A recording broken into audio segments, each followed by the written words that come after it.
Thank you, everyone. We have had such a fun summer. We've been focusing on having fun together. So we're in this creation series on Sunday mornings, but we're talking about recreation during the week. And so it was a double header of fun stuff. Last night we had the bash, and then today we've got ice cream and all sorts of things going on. So I hope that if you haven't had a chance to jump in, that you'll just come.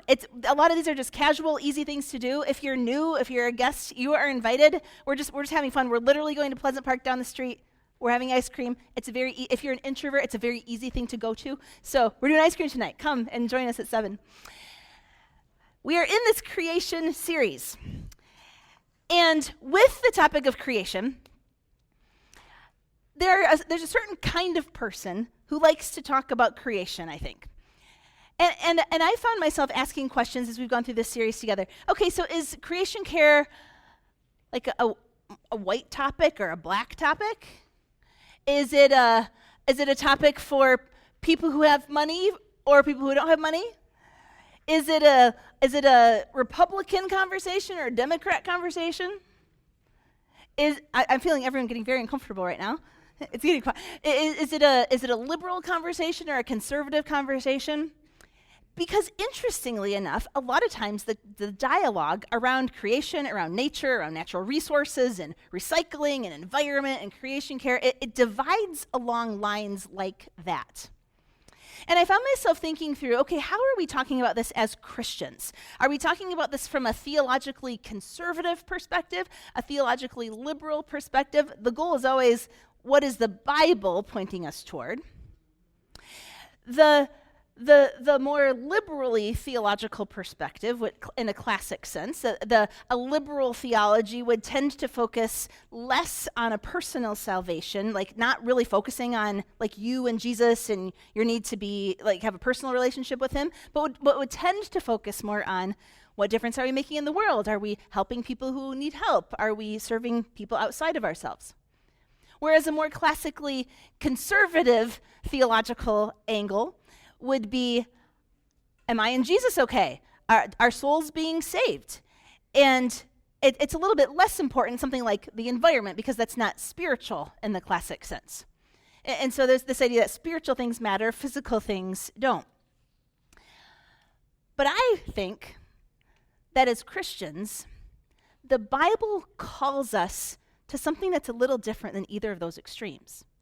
The Bible calls us to a certain mandate from God about who people are, why we were created, what this planet is that we're living on, and what we're supposed to be doing with that. And so I think today, what I want to do is find a biblical answer to that question.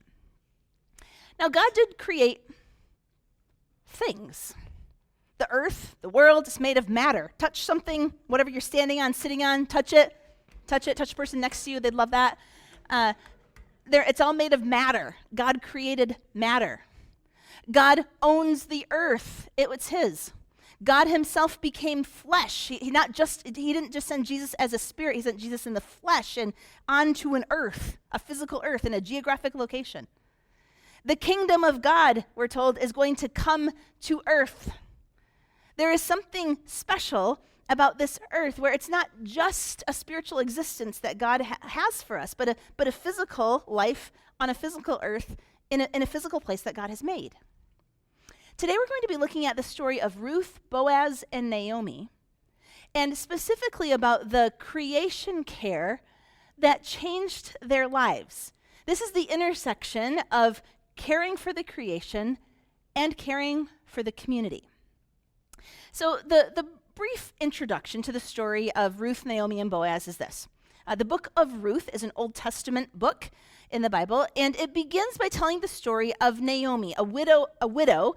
She's an old an old woman, and it begins by telling this string of sad stories about what has happened to Naomi. She's widowed, she's destitute, she's seriously stressed, her husband has died, her 2 sons have died, she doesn't have any more money, she doesn't have any income. In the way that ancient Israel did society, if you didn't have a man to provide for you, whether it was a husband or a son, then you were at the mercy of whoever would give you food. There just wasn't really much more of a way forward.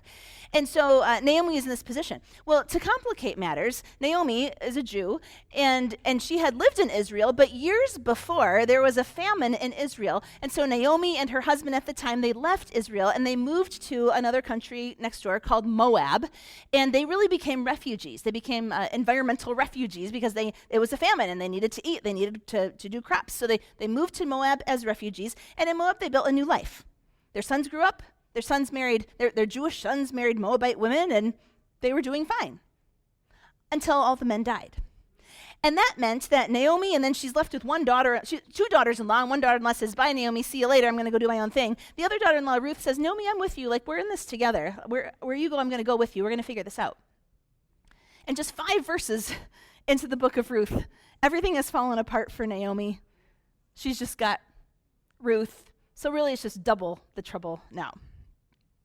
Well, Naomi and Ruth, they decide to return to Naomi's home country of Israel. There's nothing for us here in Moab. We're going to go back. But because they had been gone for so long, the land that had been part of her husband's family, because in Israel it's all passed down through inheritance. That's how God decided the Israelites, when they moved into the promised land, every family got their bit of land. The land that had belonged to Naomi's family, because they'd been gone, had been sold off. So the family land wasn't there anymore. And now she's penniless. She's homeless. She's a widow. And no power or resources to reclaim her property. Ruth is a young immigrant widow. She's a foreigner. She's an outsider. She's a Moabite. The Israelites have a history of Moabites not having a whole lot of good relationships there. She's not like a super popular person coming in. There are no social services. There's not a bridge card. There's not a monthly card that you can get resources loaded onto. There aren't food pantries. There's nothing here. And for Naomi, the loss of her land, the loss of her husband, really was going to mean the loss of her life. But what's going to save them is the land. What's going to save them is a person who faithfully stewards creation care with the community in mind. That's what I want to talk about today. This connection between, we've been talking about creation and the wonders of what God's made. We've been in awe at the stars, at what God, at the water. We've looked at different parts of creation of what God has made, and we've just been in awe of what God has done, who he is, and what he's made. Today, I want to look at taking care of that while also paying attention to our neighbors. I'd suggest to you that creation care is an act of neighbor love. It's a way that we love our neighbors. So, let's begin with what we know about people. Now, people have worshipped the earth for almost as long as there's been humanity. So, from very ancient times, people have realized the amazingness of the earth, the awesomeness of creation, how the earth is incredible, the sun is incredible, the moon and all the cycles it goes through, the animals, the plants, all the foliage. People have been in awe of that for thousands and thousands of years. But what happens anytime we take God off of his number one place and put something else in that God place? We have idolatry. And so we have people who have begun to worship the sun, worship the stars, worship the moon. There's the solstice and the equinoxes. We just had the summer solstice, June 21 or 22, just recently, but elevated to a place of worship. And what develops then is a paganism, Wiccan, earth-centered spirituality, Druidism, which is a worship of trees. In modern times, it looks like a spirituality that emphasizes harmony with nature. Now, that doesn't sound bad. It sounds peaceful, right? Harmony with nature, that's what this is all about. But this is a worship of that. These are people who are now worshiping created things rather than the creator of the created things. So we have this human inclination to do this already. And we need to begin with the truth that the Lord owns the earth. The Lord owns the earth. Psalm 24, verse 1. Would you read this out loud with me, please? The earth is the Lord's, and everything in it, the world and all who live in it. The earth is the Lord's. All of it is his. And everything in it, the world and all who live in it. Leviticus 25 says this in a little bit of a stronger way. It says, the land belongs to me. This is the Lord speaking. The land belongs to me, and you are no more than aliens and my tenants. Aliens are refugees and immigrants. That's the Bible language that's used there. The land belongs to me, and you are no more than immigrants and refugees and my tenants. Just very clearly, he's putting it out there about who's the boss, in case you weren't sure. The earth belongs to the Lord. Now, when he created humanity, this is going back to our first week, and you already know this, when he created humanity, he then gave humans a job to do on his earth. And I want to briefly hit a few points of that and look at it in a little bit of a different way. So Genesis 2:15 says, the Lord God took the man and put him in the Garden of Eden to work it and take care of it. He made the human, put him in the garden to work it and to take care of it. These are the two things that God gives the human to do. The Lord created humans to care for the earth. 3 points with that. Number one, first, we are to work it, meaning we're to cultivate it, to draw resources from it, to develop the creation. So we are supposed to take a little seed, plant that seed in the dirt, and then that's cultivating it. We pull the weeds. We make sure that pests don't get on it. We put water on it. We're cultivating, we're nurturing it. And that seed then makes something. And then that seed that makes something, once it flowers, then it produces seeds. And we take seeds from that, and then we spread more seeds. And that's cultivating the earth. We're taking what God has made, and we're doing something with it. And God has this vision for humanity to develop the earth, to build the arts, to build culture, to develop languages, to grow this world into something big and beautiful using all of the ingenuity and creativity and ability that he's given to us.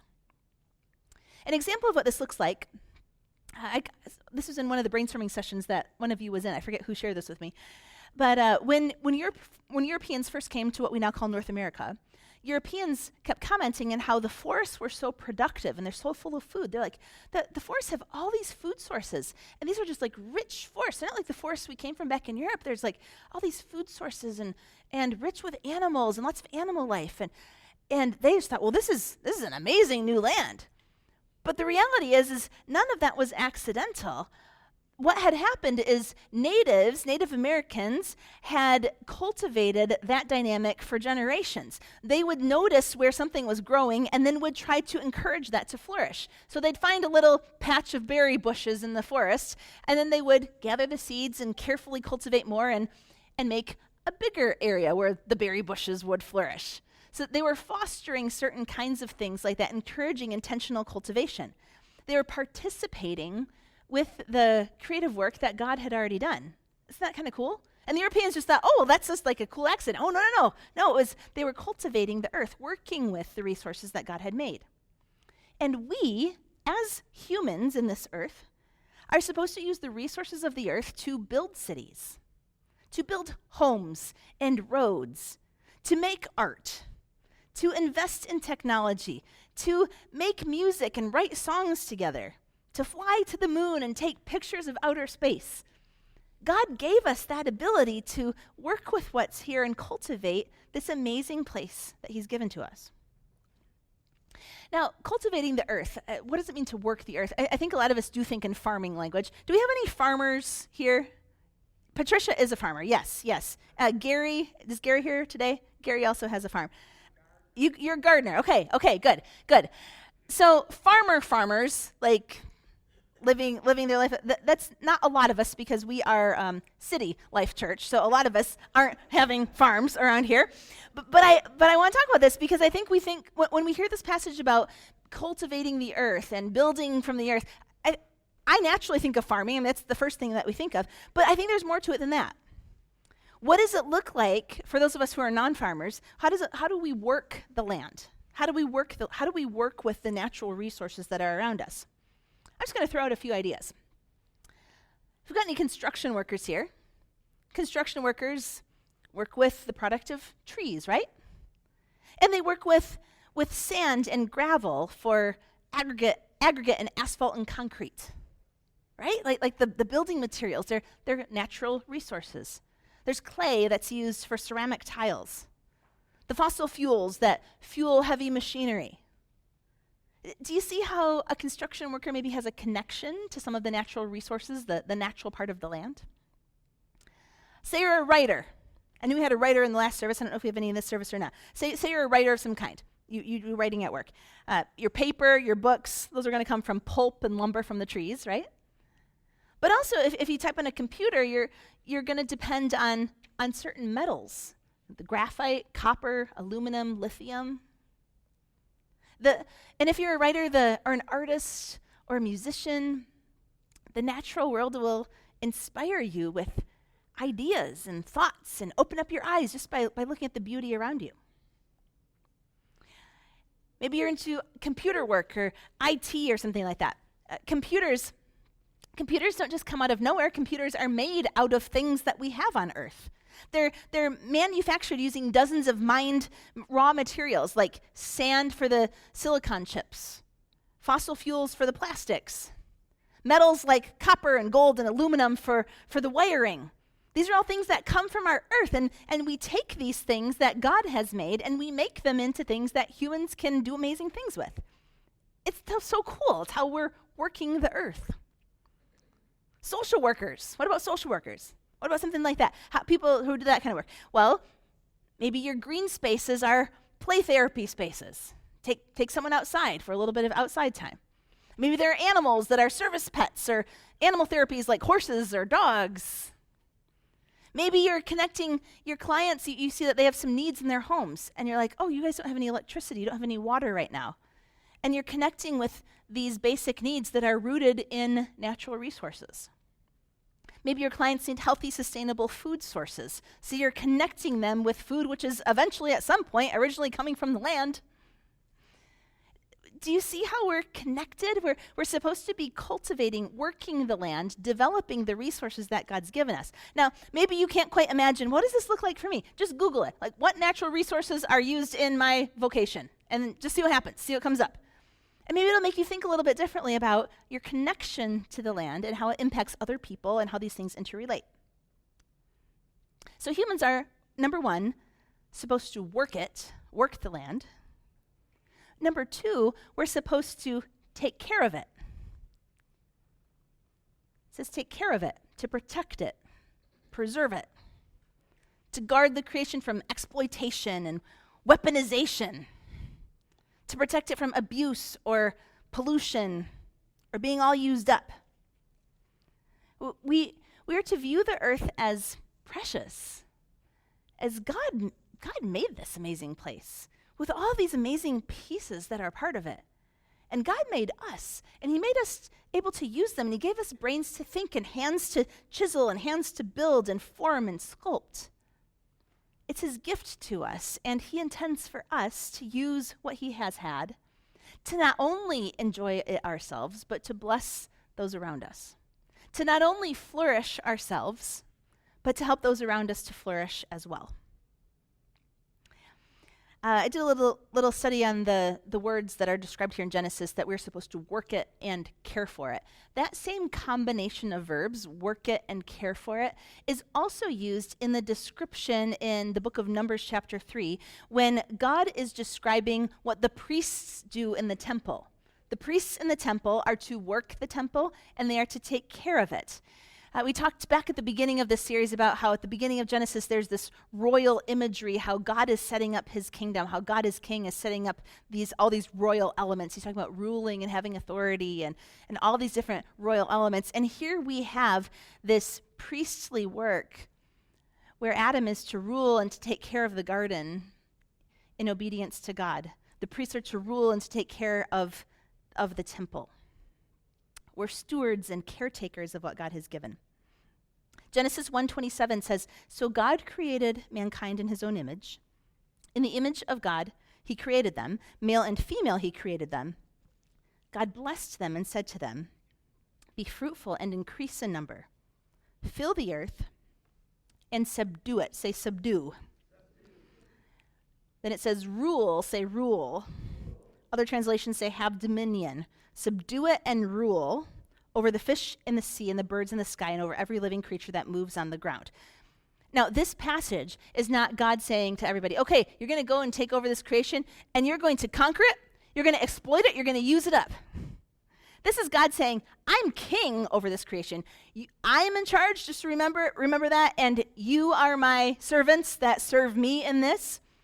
And so you're my caretakers, God says. You're my stewards of creation. You are to rule over my creation like priests in the temple that belong to me. And it's our job to cultivate the earth, to make it produce in a way that honors God. So we have in this passage today about Ruth and Boaz. Boaz is this landowner, and he's a great example of working and taking care of what God has given to him. He is particularly a farmer. He's a direct farmer. He's a wealthy farmer, a wealthy landowner. He has faithfully cultivated his fields. They are successful. They are flourishing. They are abundant. He has large and productive fields. He has many field workers. And he has a staff. He has a household. He talks about his household. Boaz has invested in the land. He's put time into it. He's cultivated it. He's worked with it, developing what God has given him, making it flourish and produce. And not only is he blessed through this, he's very wealthy. Not only is he blessed through it, but others are blessed through it too. He employs people. Those around him are impacted positively by his investment in the land and the people who work with him. Boaz also is a godly man. We don't have time to go into all the details of the story today, but he's also a godly man. And one of the things he does is he obeys the gleaning laws. We'll talk about that in just a moment. The gleaning laws said to the farmers, when you're harvesting your crops, leave a little bit of crops around the edges. And if you happen to miss something, like if you're going in and gathering your wheat and you miss a little bit of the wheat, don't go back and get it. Just leave it. Leave a little bit out in your fields.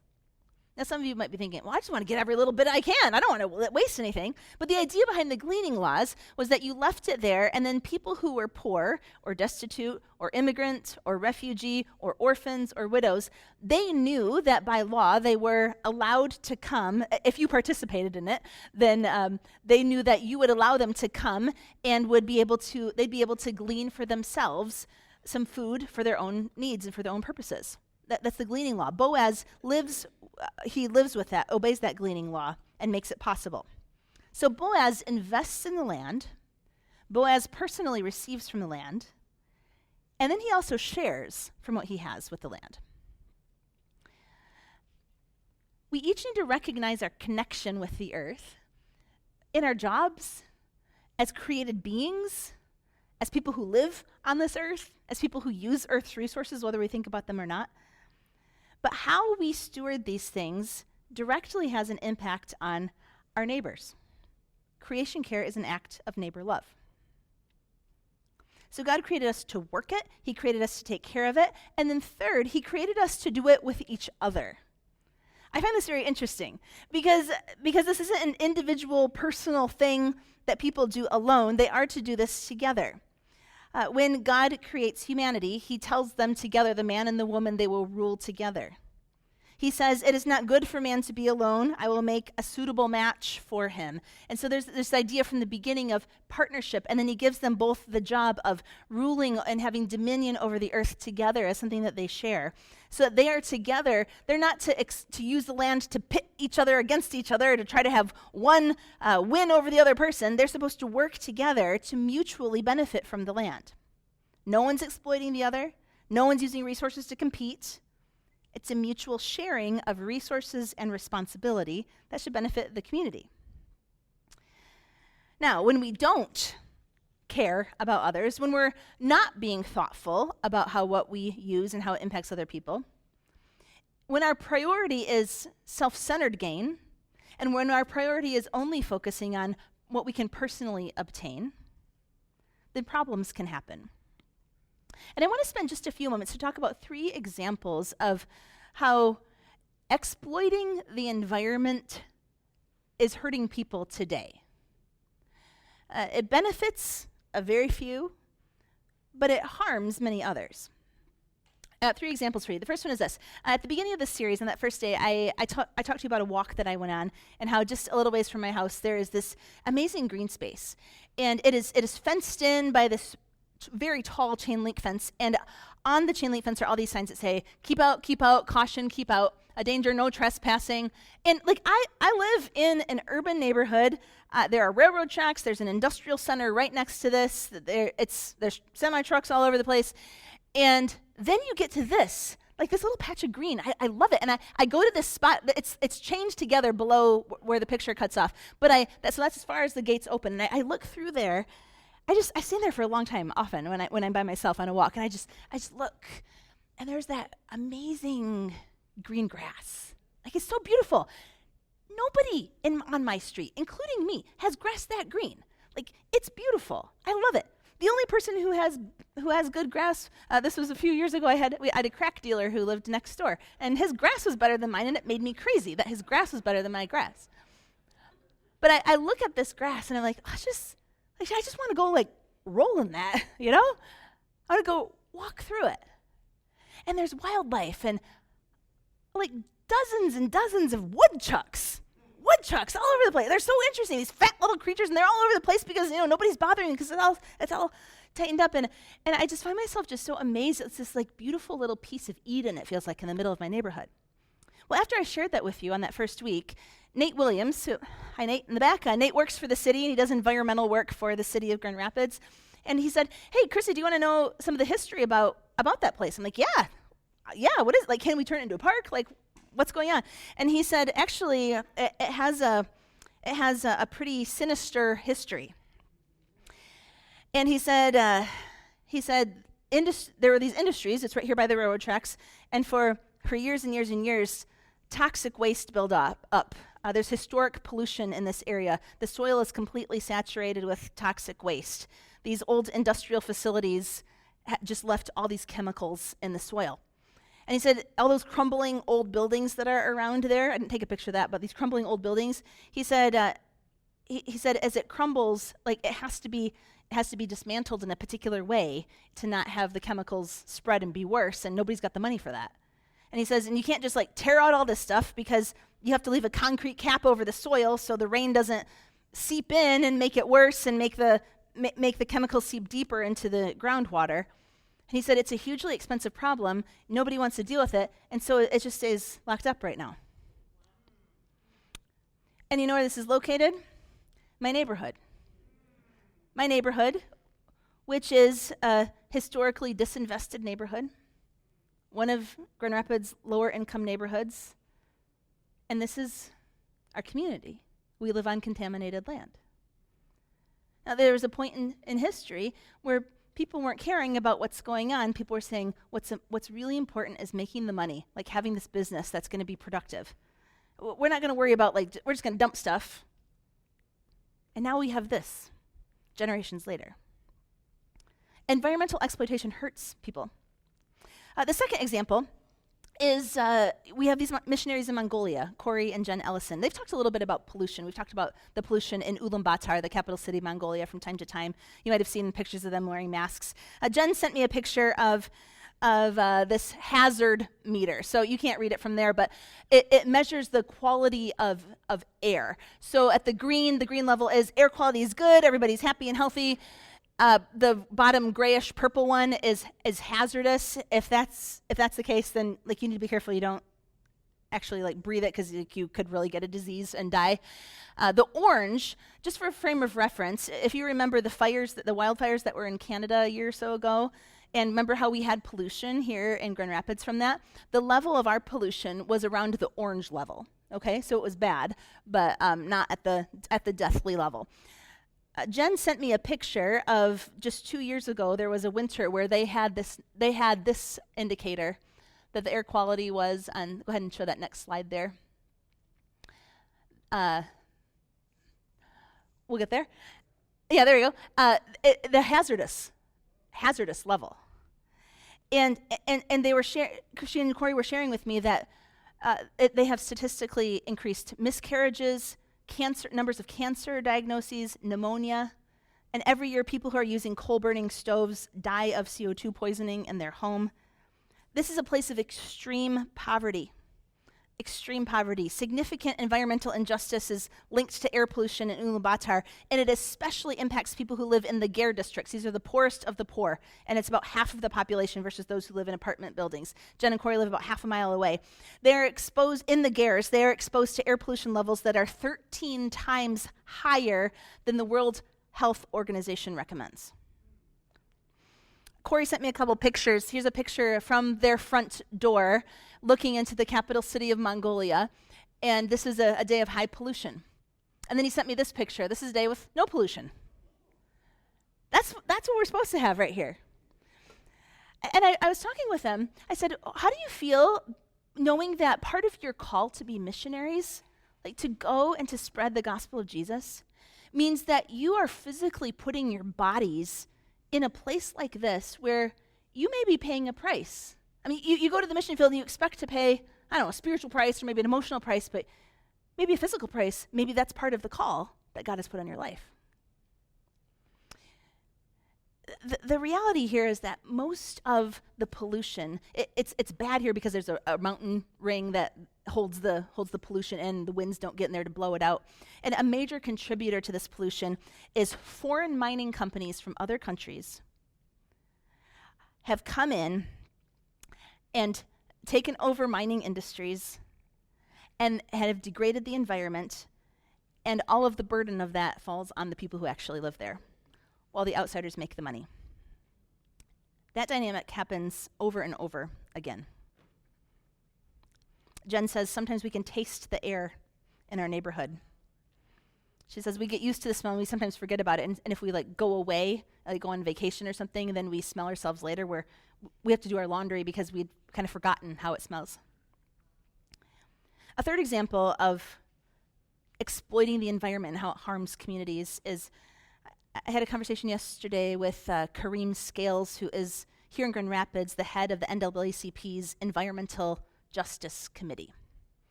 He had lots to say. I'm actually going to hit more of that in a few weeks when we come back to this topic. But he said the same dynamics that impact our community being having a lack of quality health care, a lack of quality food, the redlining, the village district lines that were drawn, the same dynamics are at play with environmental factors. And then he talked a lot about tree density. And he says, how many trees there are in an area actually says a lot about a community. And oh, this sounds like very, green and earthy and, environmentalist. And I thought, well, that's kind of fun. Tell me more about the Lorax and the trees and all that. And he said, we've been doing this experiment with tree density. He said, start on Wealthy Street.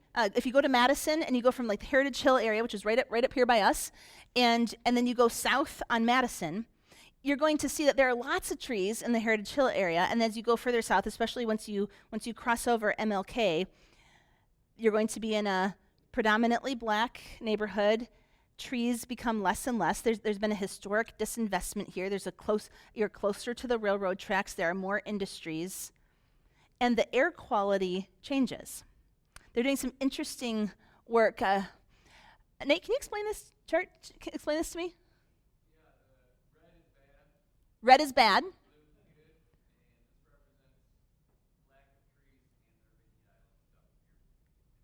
Oh, yeah. Okay.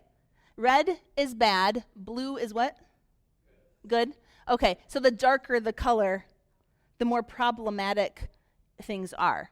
And so city life is actually right where it says Grand Rapids and the dark one beneath it. City life's right at that border of where the colors change. So we have these what are called urban heat islands. Heat islands. And urban areas are hotter than non-urban areas because the concrete absorbs the sun, absorbs heat. With deadly heat waves, there's a heat wave coming this week. We actually need to be careful of that. For those of you who spend a lot of time outside, we need to be careful. And with this heavy presence of concrete, combined with a lack of trees, we have problems. I don't have time to go into everything today, but Kareem Scales was sharing with me that tree density is actually connected to public safety, that law enforcement has identified that the higher the tree density, they tend to be what law enforcement has designated as safer communities. They use it as a marker that way. And he said more trees is directly connected to a decrease in crime. I can't explain that. I'm just curious about it. Do you know that City Life we've got trees on our little green. We've got this little teeny plot of land right here, right? Just a really small area. How many trees do you think that we have on City Life property? 3? Someone said 45? 25. Oh, 25? 17. We have 7, yes, and we planted almost all of them ourselves at different stages of developing. But isn't that cool that we've got 17 trees that are contributing to cleaning the air, to contributing to good things? I'm very proud of our little space, and I think that not only are we helping environmentally by these trees, but I think we create a place of beauty for our neighborhood. It's nice to come into our space. It's a place that makes people say, this is beautiful, this is creation. My point in these examples is that when the natural resources that God has given to us are exploited for personal gain, for money, for a few people to get ahead, the people who are hit the hardest are the most vulnerable. We as humans have a broken relationship with creation. When Adam and Eve ate the forbidden fruit, and God told them not to, then the fall entered the world. And when the fall came, there were 4 relational dynamics that were broken. The first is it broke humanity's relationship with God. Sin entered the world. Disobedience, rebellion, intimacy, trust were gone, alienation. There was a brokenness that happened for all humanity with Adam and Eve by disobeying God with the coming of the fall. Forever, if you're born as a human, you're born into that dynamic. It also broke, secondly, our relationship with self. Prior to the fall, I have to imagine a scenario in which people had a sense of greater self-awareness or peace. But after the fall, we get shame. You see Adam and Eve experiencing shame. They were afraid. They were naked and afraid, and they hid. Guilt, negative self-talk, inner angst. That relationship with self was broken. A third area is our relationship with other people. The story that happens right after Adam and Eve is Cain and Abel, which is a story of murder, a brother killing a brother. And we have this brokenness in relationships that comes with there's blame, there's conflict, there's abuse, there's prejudice, there's selfishness. Messes with marriages and families and friendships.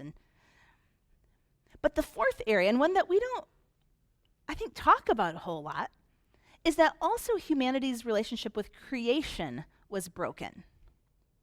When the fall comes, God describes to Adam and Eve what's going to happen. These are the results of what's happening. You're going to have weeds in the ground now. You're going to have to work the ground. It will be hard labor tilling the ground. And we have a fallenness that comes on creation. And so this relationship becomes warped as well. The physical world then experiences decay, disease, natural disasters. Those weren't around after the pre-fall like they were after the fall.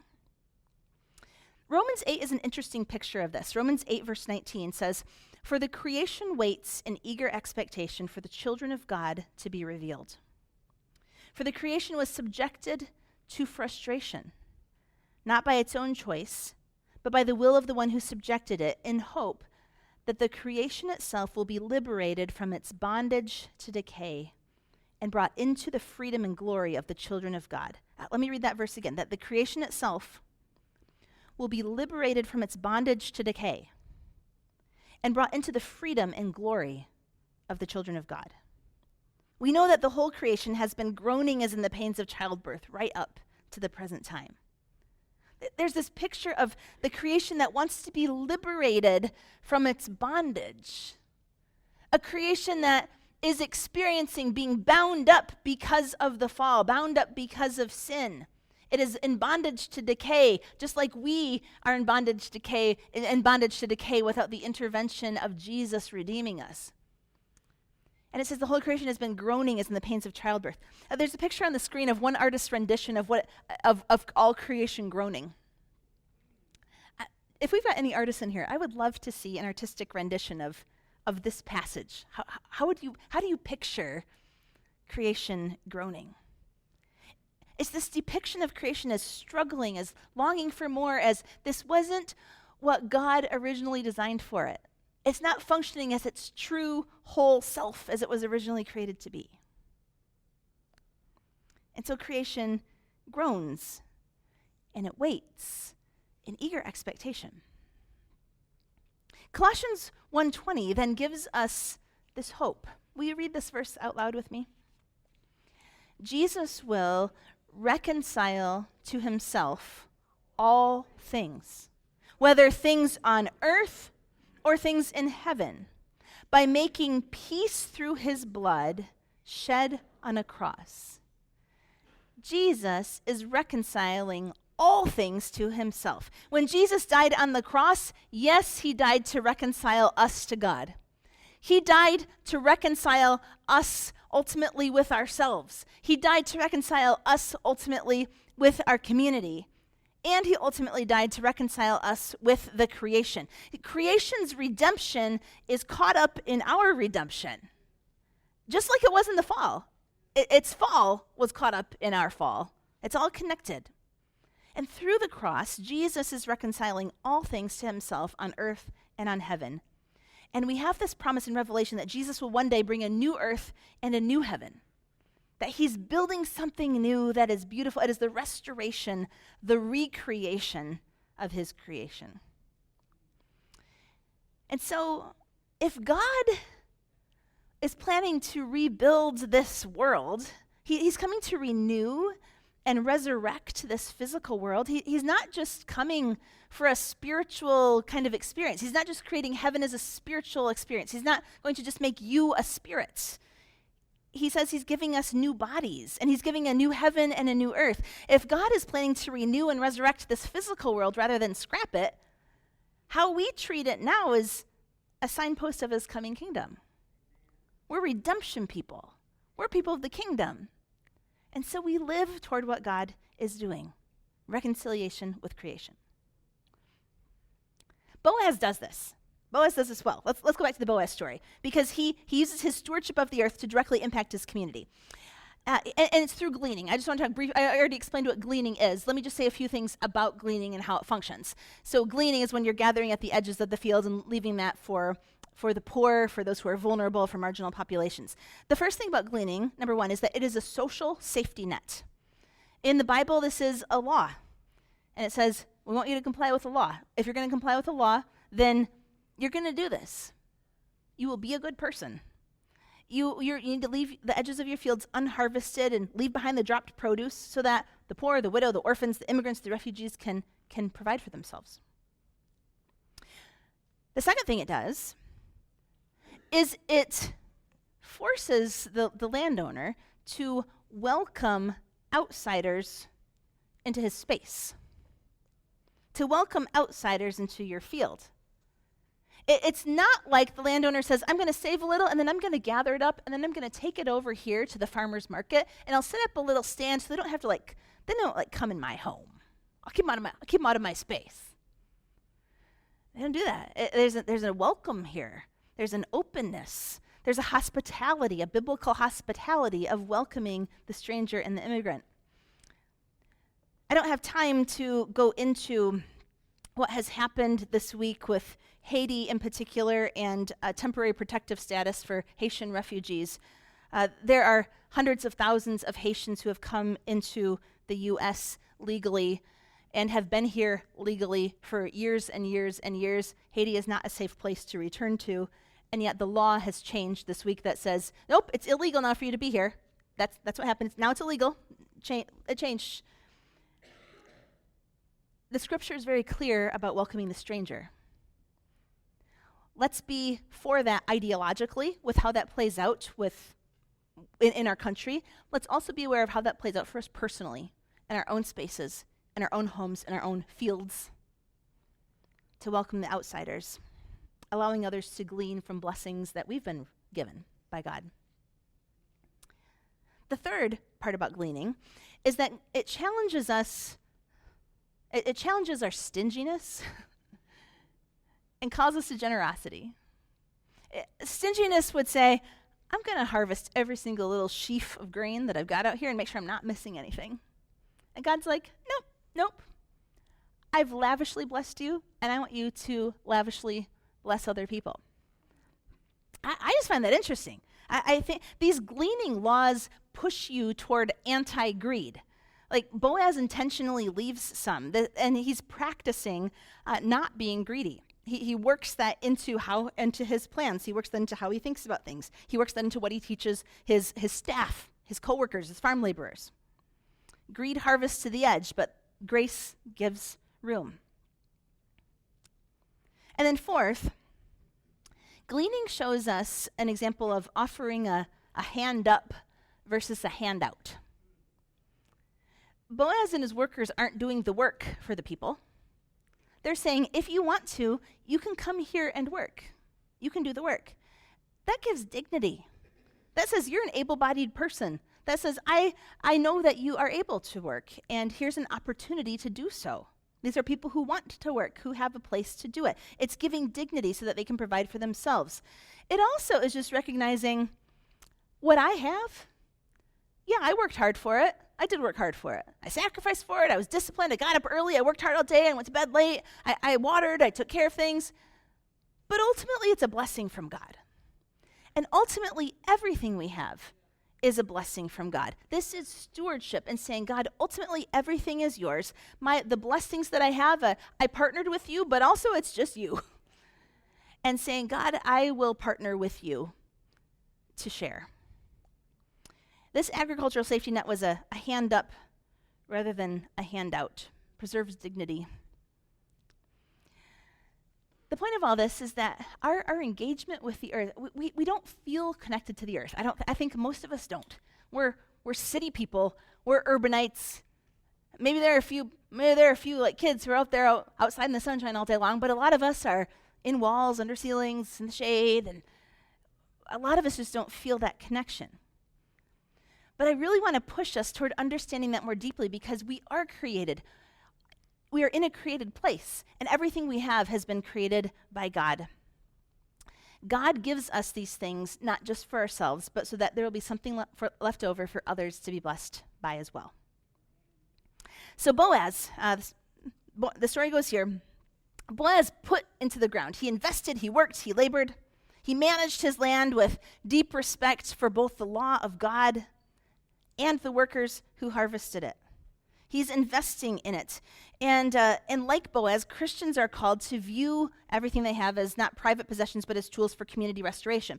So the story continues with Naomi knows that this is a thing in Israel, and she sees that Boaz practices the gleaning things. And so she tells Ruth, hey, Ruth, here in Israel, we've got this gleaning things. Like, you can go to this Boaz place, and you can go and glean in Boaz's field, and you can bring home grain for us, and then we can eat. And Ruth's like, great, I'm going to go do it. Ruth goes. She works hard. The Bible says she works hard. A couple days, she's working hard. Morning till night. She's there early. She's working hard. And she's courageous. I mean, she's a single young woman, unprotected, going out into a field of farm laborers, working hard. And Boaz, who is a good caretaker, notices who the new people are who are there. And he notices her, and he's like, hey, there's somebody new. And he watches her, and he says, hey, find out her story. He goes and he finds out someone goes and finds out the story, reports back to Boaz, and says, yeah, she's with Naomi. They don't have any money. This is their situation. And he's like, oh, okay. And then he says to his foreman, spread the word. Don't let anybody hurt her. He said, I want you to take care of her. Make sure that no one bothers her. Just let her alone. Let her work, and don't let anybody bug her. If you're a single woman in an environment like that, that means a lot. And so Boaz does that. And then Boaz says, and just leave some extra for Ruth. Leave some for Ruth. Leave a little bit there. Just make it easy for her. And it's this amazing account of Boaz providing redemption for Ruth and Naomi. He saves them from destitution.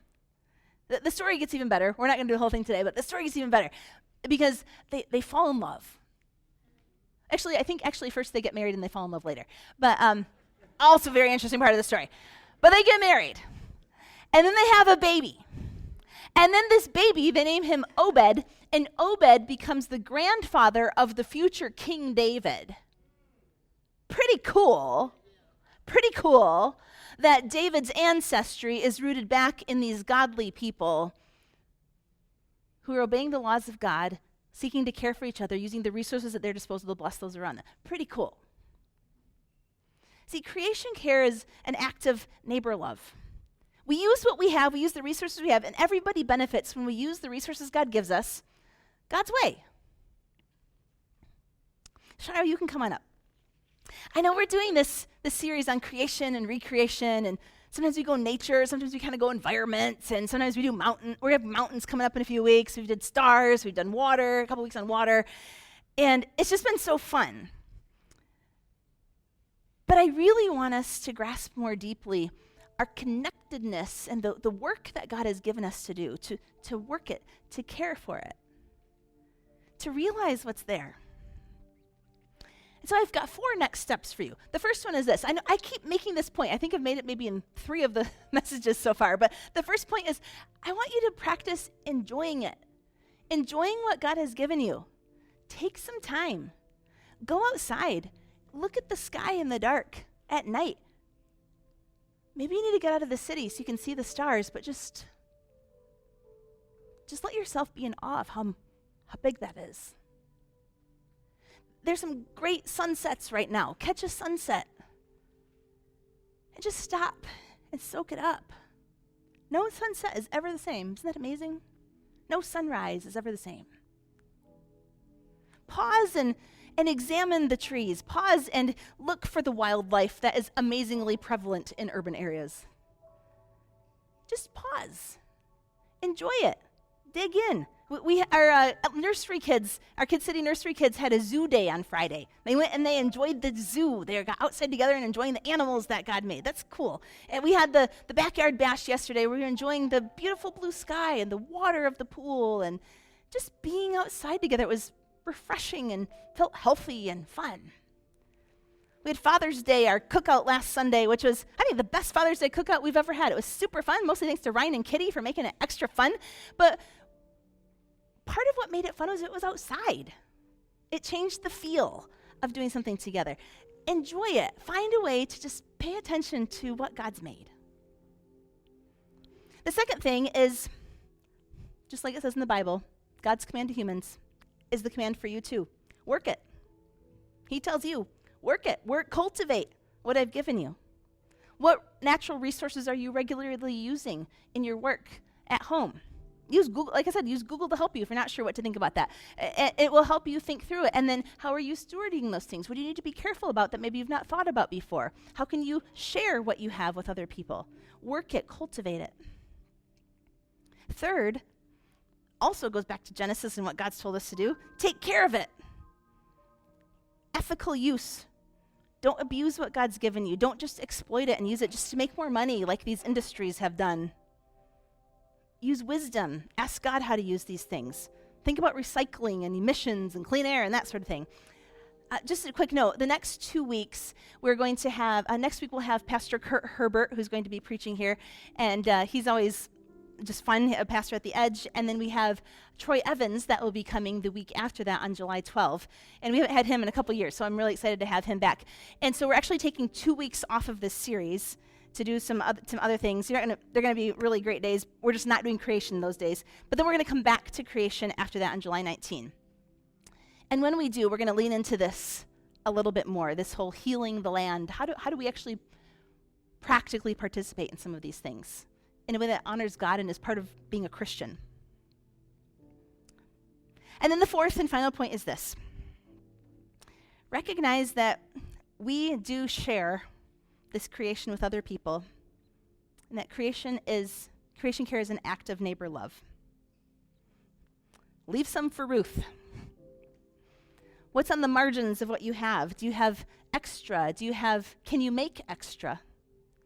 What are the margins of your resources? How can you reduce waste? Maybe you just need to buy less at the store. Maybe you only need to take the food that you actually are going to eat. Maybe it's composting or sharing with other people. The bread that we use for our shower outreach on Monday mornings, I love this about our bread. It comes from a bakery in the downtown market, and it's day-old bread. It's great. I've had it many times. It's delicious. It's fine. But otherwise that bread would have just been tossed away, thrown away, dumped out. But instead it's being used for a really great purpose. Pay attention to migrant workers. Pick, where are we getting our produce from? Are there unsafe working conditions? There are lots of things to pay attention to. I just want to encourage you, spend some time with God, asking God, how do I cultivate my part of the world that you've given me? God, how do I care for the part of the world that you've given to me? Let's make beautiful spaces together. Let's be humans, created humans in a created world, with our cultivating, with our caring. And let's love both God and neighbor together. Jesus, I praise you for being the God who is redeeming us, who is redeeming the creation. I praise you, God, for giving us such a beautiful space. And Lord, we can't deny that there is ugliness with some of those environmental injustices that we talked about. We can't deny that there is some ugliness there. But Lord, let us participate with you for goodness, for the flourishing of your people, and for the flourishing of your world. Amen.